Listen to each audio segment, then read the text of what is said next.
Lord, I need your guidance today. Panginoon, maraming salamat sa araw na ito. Maraming salamat at lagi kitang kasama. Kaya nagiging safe ang lahat. Kaya nagiging magaan ang lahat. Patuloy niyo po akong samahan sa araw na ito. Panginoon, kailangan ko po ng inyong biyaya ngayon. Kailangan ko po ng blessings niyo sa araw na ito. Kailangan ko po ng inyong provision para sa akin at para sa aking pamilya. Para sa malaking tulong niyo sa akin, Lord. Sa mga nagdaang mga araw, Lord, naging mabigat ang aking mga araw. Naging lito at di ko na naman alam ang aking gagawin, Lord. Pero alam ko, magiging okay na naman ang lahat.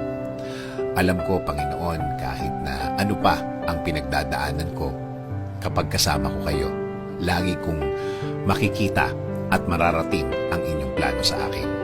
Ang mga gusto niyong gawin sa aking buhay na makakabuti sa akin. Kaya ngayon, Lord, dasal ko po na pagaanin niyo na po ang aking sitwasyon ngayon. Bigyan niyo po ako ng wisdom para mas maintindihan ko po ang aking pinagdadaanan ngayon. Bigyan niyo po ako ng guidance sa araw na ito. Bigyan niyo po ako ng katahimikan ng isip.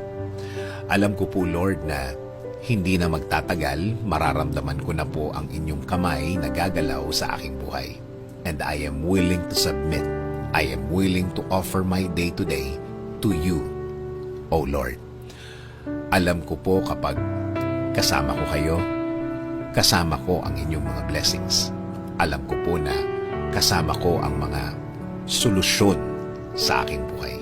Solusyon na magiging sagot sa aking mga nararanasan ngayon. Kaya Lord, patuloy niyo pong pasukin ang aking buhay. Patuloy niyo po itong lagyan ng katahimikan. Gawin niyo po sa aking buhay ang magandang plano ninyo. Alam ko po na kapag ang plano ninyo ang mangyayari sa aking buhay, ito ay magiging tama. Ito ay magiging tahimik. Lord, itinataas ko din po ang aking bayan. Patuloy niyo pong i-guide ang aming bansa. Patuloy niyo pong i-bless ang mga namumuno sa aming gobyerno. Make them safe and make them wiser every day. Salamat, salamat Panginoon sa inyong biyaya sa araw-araw. In Jesus' name we pray. Amen.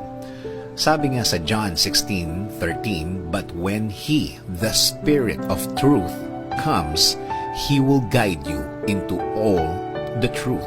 He will not speak on His own,